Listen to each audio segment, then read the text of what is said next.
नमस्कार दोस्तों, स्वागत है आपका इस नई वीडियो में। दोस्तों, आज सुबह सुबह एक बुरी खबर महाराष्ट्र से आई है। एनसीपी के नेता डिप्टी सीएम अजीत पवार का प्लेन क्रैश में निधन हो गया है।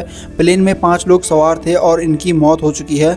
बारामती में प्लेन लैंडिंग के लिए जा रहा था, उसी दौरान प्लेन क्रैश हुआ और जलकर राख हो गया। क्रैश में प्लेन के चिथड़े चिथड़े उड़ गए और प्लेन में आग लग गई थी। जब वहां आसपास के लोगों ने ये सब देखा तो उन्होंने उन्हें बचाने की पूरी कोशिश की, लेकिन आग इतनी खतरनाक थी कि वे लोग प्लेन के पास नहीं जा पाए और उनकी मदद नहीं कर पाए। खबरों के मुताबिक पता चला है प्लेन आज सुबह 8:10 पर मुंबई से उड़ा था और बारामती एयरपोर्ट पर 8:45 पर पहुंचा था।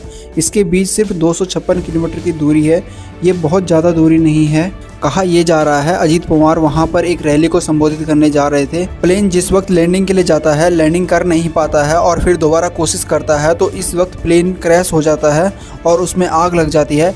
इस प्लेन में कुल 5 लोग सवार थे और इन सब की मौके पर ही मौत हो जाती है।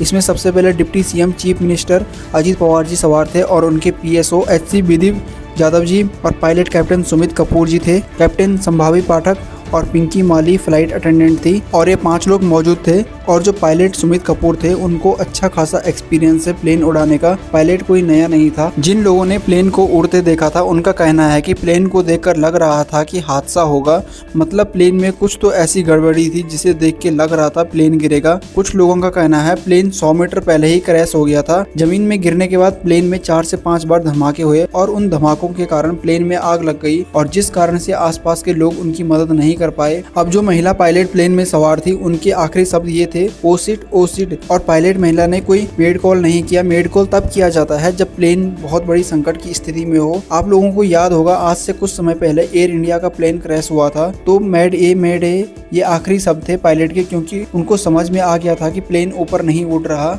ये प्लेन मुंबई से बारामती पहुंचता है और लैंडिंग करने की कोशिश करता है और एक बार में जब लैंड नहीं कर पाता है तो दोबारा कोशिश करता है तो क्रैश हो जाता है।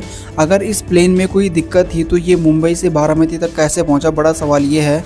आखिरी समय में कुछ तो ऐसा हुआ है जिसे देखकर पायलट ओ सीट करने लगती हैं। या तो कोहरा या फिर धुंध की वजह से कुछ दिखता नहीं है, या फिर गलत जगह लैंड करता है, या फिर जब तक दिखता है तब तक बहुत देर हो चुकी होती है, या फिर कोई ऐसी तकनीकी खराबी जिसकी वजह से ऐसा हुआ है। ये प्लेन 2 पायलट जेट वाला प्लेन था। इसका नाम है लियर जेट 45। इसमें 2 पायलट और मैक्सिमम 9 पैसेंजर बैठ सकते हैं। ये 51,000 फीट की लंबी और छोटी दूरी की उड़ान भरने में सक्षम होता है। ये 3700 किलोमीटर की दूरी तय कर सकता है। इसमें 4 स्क्रीन वाली इलेक्ट्रॉनिक फ्लाइट इंस्ट्रूमेंट EMIS से एडवांस नेविगेशन और सेफ्टी फीचर इंस्टेंट रहते हैं। ये एक आधुनिक प्लेन है जिसमें अजीत पवार जी ट्रेवल कर रहे थे, लेकिन क्रैश करने की क्या वजह हो सकती है ये बात अभी तक सामने नहीं आई है। हो सकता है कंट्रोलर सिस्टम में कुछ खराबी आई हो या फिर प्लेन के इंजन में कुछ खराबी आई हो लास्ट मोमेंट में, तभी पायलट ने एंड मोमेंट में ओ सीट किया हो। ये सिर्फ एक संभावना जताई जा रही है। दूसरी ये कि तेज हवा, कोहरा और कम विजिबिलिटी और अचानक हवा की दिशा बदलने, क्योंकि प्लेन छोटा होता है तो लैंडिंग मुश्किल बताई जा रही है। अभी सिर्फ अनुमान लगाया जा रहा है, मेन रीजन पता नहीं लगा किस वजह से प्लेन क्रैश हो गया है। दोस्तों, एंड में जाते जाते यही बोलूँगा, इस दुख की घड़ी में भगवान उनके परिवार को इस दर्द को सहन करने की क्षमता प्रदान करे।